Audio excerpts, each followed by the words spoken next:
Monsieur Ruffin. Monsieur le Président, il s'agit là d'inscrire dans le texte de loi qu'on a un départ à l'âge de la retraite à un âge raisonnable. Pourquoi inscrire un âge raisonnable? Un peu d'attention, chers collègues, s'il vous plaît.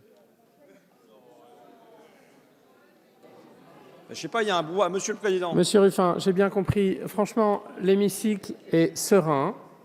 Il est serein pour nos débats. Je vous prie de prendre la parole et de défendre votre sous-amendement. Allons-y. Et s'il vous plaît, chers collègues, s'il vous plaît.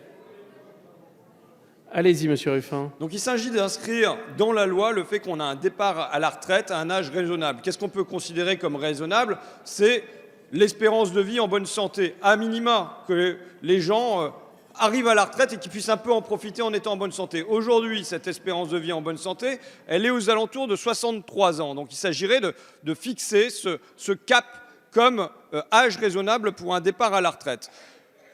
Plusieurs éléments. D'abord, on a un rapport de la Cour des comptes qui est paru et qui nous indique que le nombre de personnes de plus de 60 ans qui perçoivent aujourd'hui le RSA a augmenté de 157% en 10 ans.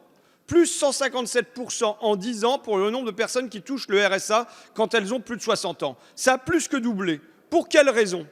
Pour une raison simple, c'est que en fait, les personnes n'arrivent pas jusqu'à l'âge de la retraite en travaillant. Du coup, à la place, qu'est-ce qu'elles font? Elles perçoivent le RSA. C'est-à-dire que plus on recule l'âge de la retraite, plus on passe d'une retraite méritée à une allocation de pauvreté. Et c'est ce qui est en train de se produire, notamment pour les classes populaires.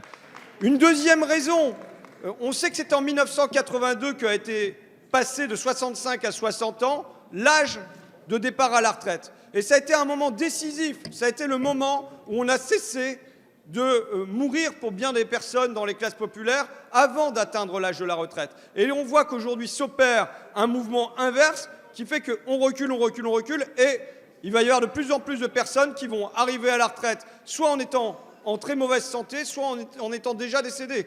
Donc il nous semble nécessaire d'inscrire dans le texte de loi que, grosso modo, on se fixe un âge raisonnable pour partir à la retraite et qu'on a pour objectif que les gens puissent bénéficier d'une retraite en bonne santé. Je vous remercie. Nous passons au 42 255.